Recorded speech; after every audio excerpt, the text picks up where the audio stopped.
in 1963, that young man stood again in the presence of 32 heads of states and governments of African countries that had regained their independence.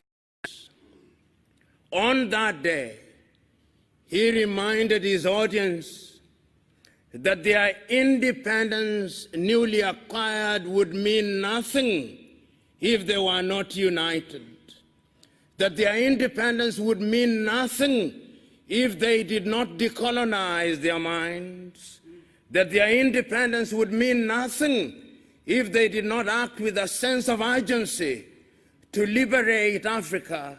He reminded his audience on that day that while in 1958 he had said, "Seek ye first the political kingdom and the rest will be given unto you," there was a sense of urgency in regaining our independence in all its dimensions. His audience listened to him not. And as I speak to you today, our continent is not at ease. Our continent is not at ease spiritually. Our continent is not at ease economically. Our continent is not at ease in our health. Our continent is not at ease in our education. We live in a continent which has great prospects, but is now in monumental difficulties. And that is why it is legitimate to engage in an inquiry such as this. We have been victimized many times, and those who spoke before me had the occasion to narrate to you how we were enslaved and commodified by the Arabs. The Arab colonization project was a project not only of Islamization, but also a project of Arabization. And when the Arabs were done with us, the European tribes came. If it was not the Portuguese, it was the Dutch. If it was not the Dutch, it was the Italians. If it was not the Italians, it was the French. If it was not the French, it was the Germans. If it was not the Germans, it was the English. We were victimized. That is our history. And when slavery had lost its luster, some from within their ranks pretended that they were abolishing slavery. They introduced yet another thing, the thing called colonization. They came into our continent and claimed that they had discovered us. They came,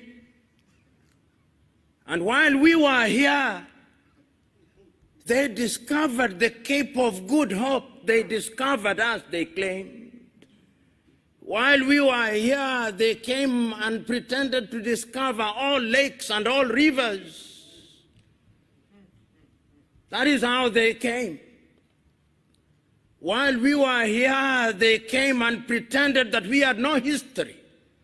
But let us assess history, if only to demonstrate to ourselves that the African continent is the cradle of human civilization. You know, when Europeans were still living in caves, the Dogon in Mali had already recognized the stars. When the Europeans were still eating raw meat, the Africans had discovered fire. The Africans were the pioneers. And even if you look at all religions and their creation, and I'm a keen reader of the Bible, and the Bible records, and the God said, let us create man in our own image, and that he took soil and formed man out of it, The last time I checked, soil was brown or black, not white.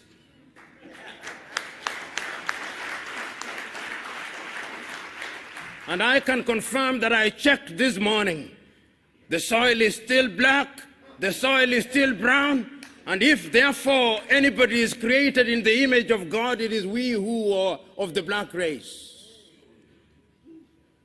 Islam also says the same thing. And you know, Africa has been abused. When you look at the maps that are drawn by European cartographers, Africa is smaller than the United States of America, and yet it is larger, almost as large as Asia. They minimize us at all times. Even the thing they call the Middle East, what is middle about it? How can it be that Israel is not part of Africa, but Madagascar is a part of Africa? When we assembled here to talk about decolonization of the mind, we must remind ourselves of our history. The pyramids were made here in Africa.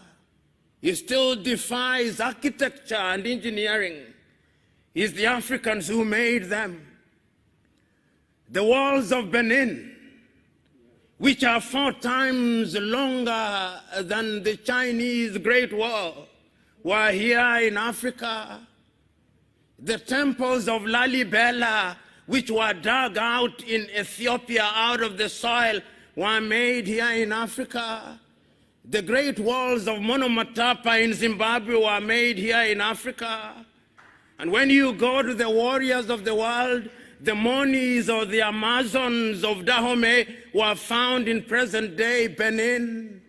King Zinga of the Mbanda, of the Batamba, was here in Angola. Africa is the cradle of human civilization. You know, as a young man, I read Ghana's Jody Graft's play, Muntu, in which he says in part, some things we know and some things we do not know. But this one we know, that Ottoman Koma created the world. And that Ottoman Koma is God. And that God is neither Christian nor Muslim nor all these things, because God is a spirit. And if he is a spirit, he cannot be all those things. Your own Desmond Mpilo Tutu writes in a book, God is not a Christian. And he is not. Even for those of us who are of the Christian faith, Christ was not a Christian. Christianity is a post-Christ religion. And you can see that God has been appropriated by civilization, and over the years they have been whitening God. When God was in the Middle East, even Christ was in the Middle East, he was not as white as he is now presented to us. They took Christ to the Greeks. They made him white, and they made him speak Greek. When they were tired with him, they took him to Rome, and they made him speak Latin. And when they had tired with it, they created a religion that they called the Roman Catholic Church. God was not a Catholic and is not a Catholic. When they were tired with him, they took him to England to allow King Henry VIII to marry, and they named the Church of England, and made the Queen and the monarch the head of that church. God is not an Anglican. And when they were tired, they took him to Scotland, and they made him a Presbyterian. And when they were tired, they made God a Methodist. And when they were tired, they took him to Germany, and they made him a Lutheran. And when they were tired, they went to the United States, and they made him an Episcopalian. God is not all those things.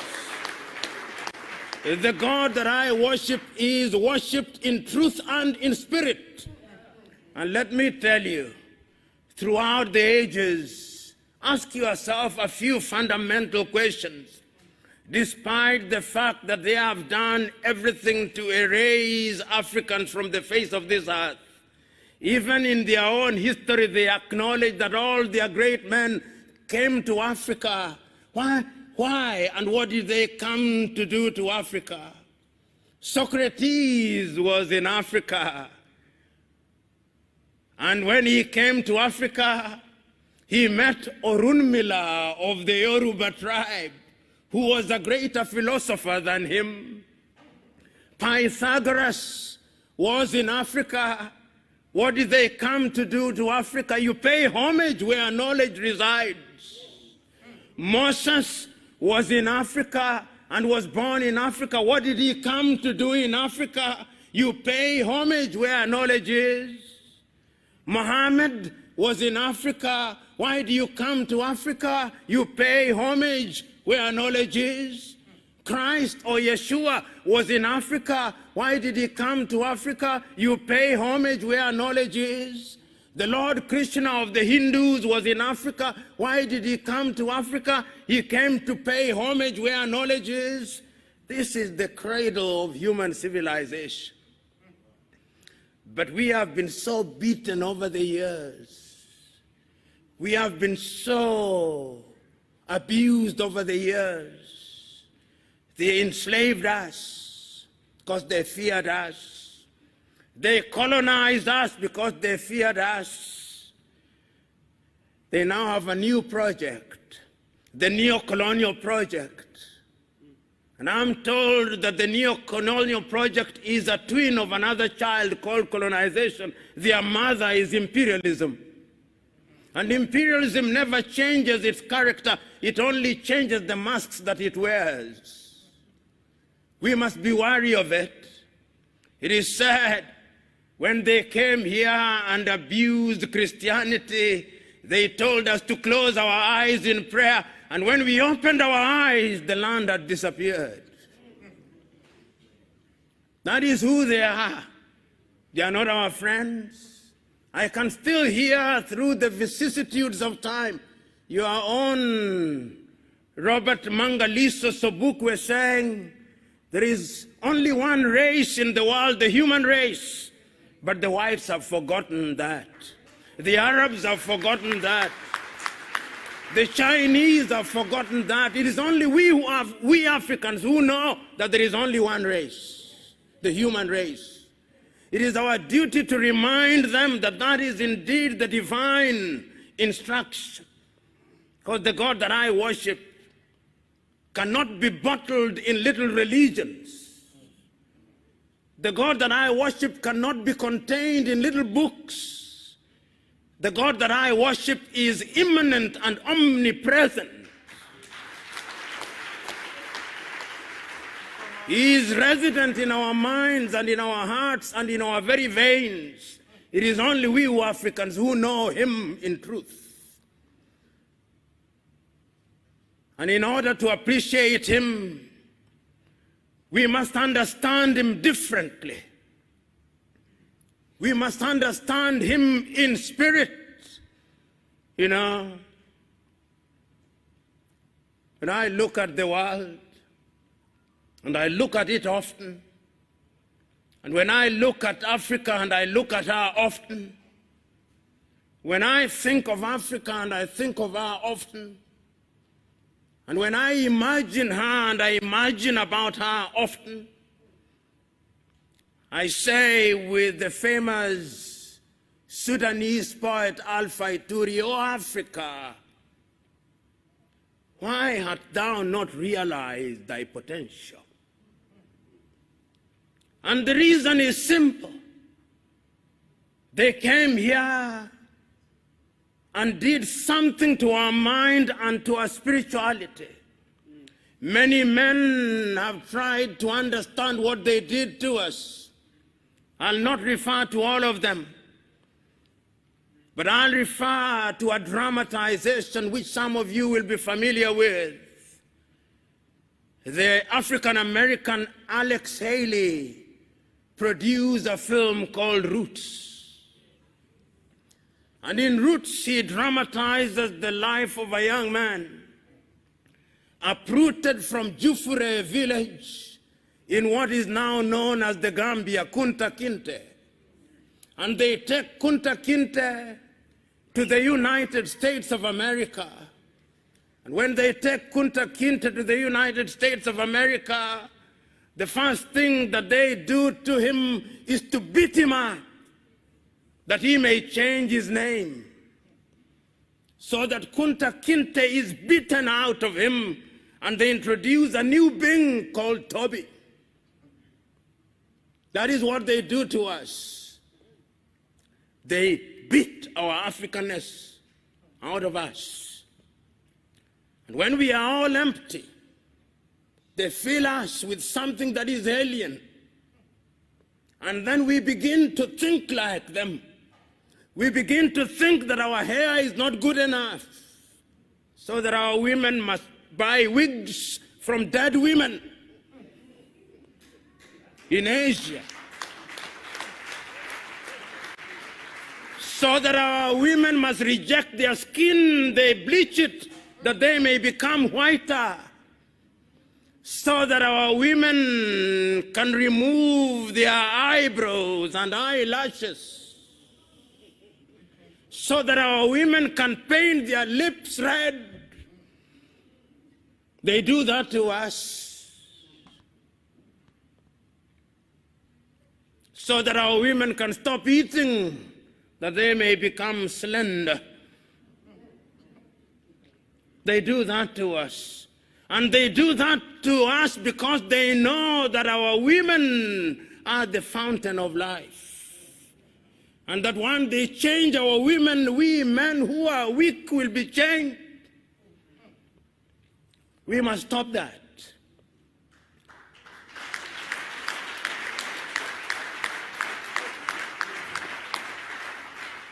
We are created in God's image. You know, John Garang Dimabior in Sudan once asked the Arabs, why do you want to Arabize us? Why do you want to Islamize us?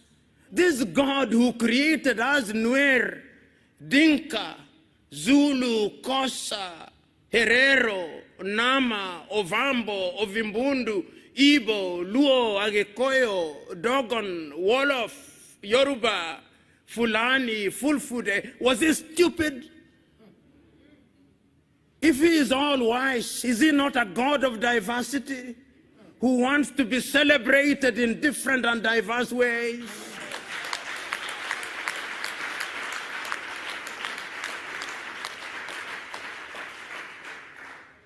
We must not accept. We must, in the nature of things, change ourselves. You know, just this morning, I was reading the latest work of a great African, Achille Mbembe, from The Dark Night, Essays in Decolonization. And he says that the only place that we must start decolonizing is the mind, because the mind is the standard of the man. I was thinking about the writings of my own countryman, Ngugi wa Thiong'o, decolonizing the mind. All battles are fought in the mind. René Descartes was right because knowledge is universal. Cogito ergo sum, I think, so I am. So we must think. Because once our minds are changed, then our spirituality is energized. And once our spirituality is energized, then we exercise the ghost of low self-esteem. And once we exercise the ghost of low self-esteem, then we begin to discover our potential. Then our economies begin to grow. Then we mine our gold and improve them. You know, how can it be that Africa is the richest continent on the earth and our gold is mined by De Beers? How can it be that Africa is the richest continent on the world and our diamond is produced in South Africa, in Botswana, and Namibia, and in Sierra Leone, and in Liberia, but the price is determined in Antwerp, in Belgium? How can it be? How can it be that Africa produces cocoa in Togo, in Cote d'Ivoire, and in Ghana, and chocolate is then made in Switzerland and in Belgium, who have not even a bush of cocoa? How can it be that tea is produced in Ethiopia and in Uganda and in Kenya, and when it is taken to the United Kingdom, they now call it English tea? How can it be? How can it be? How can it be? How can it be that coltan is mined in the Democratic Republic of Congo, but not a single African country makes a mobile phone? How can it be? How can it be? It can only be because we have allowed our minds to be captured. It can only be because we have allowed ourselves to be spiritually confused. Can only be because we have allowed ourselves to be slaves of others. And the God that we worship, knowing that we are confused, has turned his head on the other side, so that when we pray and fast, he does not listen. Or if he listens, he does not care. He's waiting for us to realize ourselves so that we can worship in truth.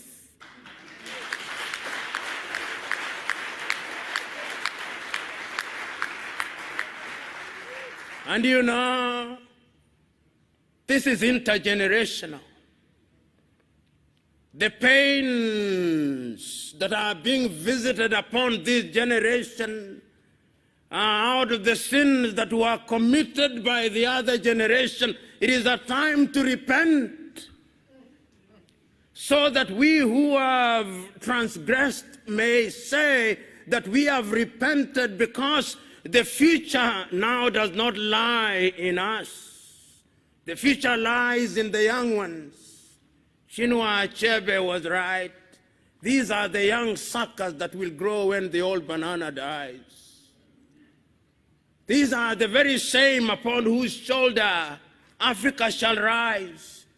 Your duty and my duty is to plant the tree in the knowledge that one generation plants a tree, another generation waters the tree, another generation prunes the tree, another generation enjoys its shade. That is our duty. So this morning, we are not here to say new things. We are only here to remind ourselves that in the beginning there was God, and that God created man, and that man, I suspect, was an African, and that man could not have been anything else but an African. Why I suspect so? Because all creation says that man came from the earth, and as I said, the earth is either black or brown. So in the beginning there was an African, and in the beginning there was a spirit into which that mold was made alive, and that spirit was God. And I suspect that God gave us intelligence, and I suspect that God created Africa where it is in the very middle, because the very middle, the very center is the fulcrum, and that is why I suspect Africa is where it is. Enjoying not too much cold, enjoying not too much sun. It is in the middle. It is indeed life measures as it should be measured. And that is why I suspect in his divine wisdom he put all the minerals in Africa. If it is not gold, it is coltan. If it is not coltan, it is iron ore. If it is not iron ore, it is copper. And he does not stop there. When he was distributing rivers and lakes, he ensured that Africa had the best of lakes, the best of rivers, and he did not stop there. He ensured that we are surrounded with the best of oceans. If it is not the Atlantic, it is the Indian, which should be called the African. I do not know why they call it the Indian Ocean, but that is their conspiracy. Then there is the Mediterranean. They also call it another name, and he did not stop there.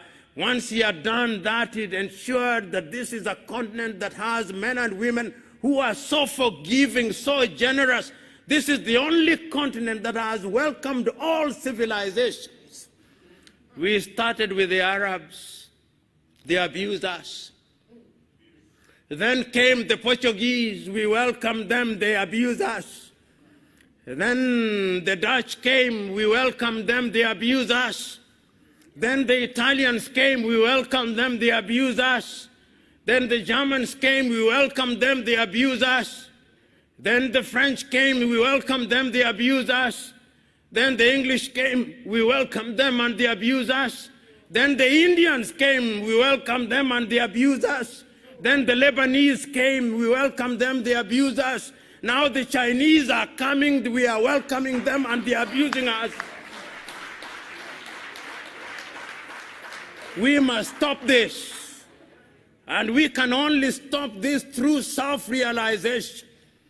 And that is why, when I conclude, I must conclude by making reference to a great African, Ante Cheikh Diop of Senegal, who, writing in his book, The African Origin of Humankind, Myth or Reality, says, this is a problem that can only be solved through aggression. And I'm telling us, this is the time now for Africa to rise.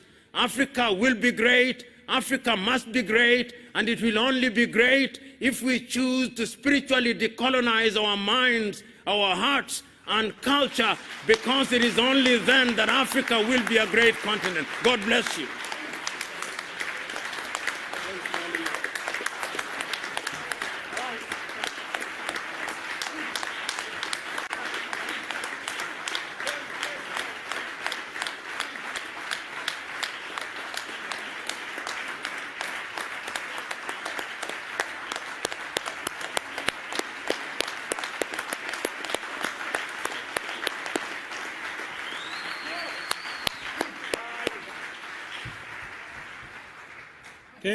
Thank you very much. Woo. Woo.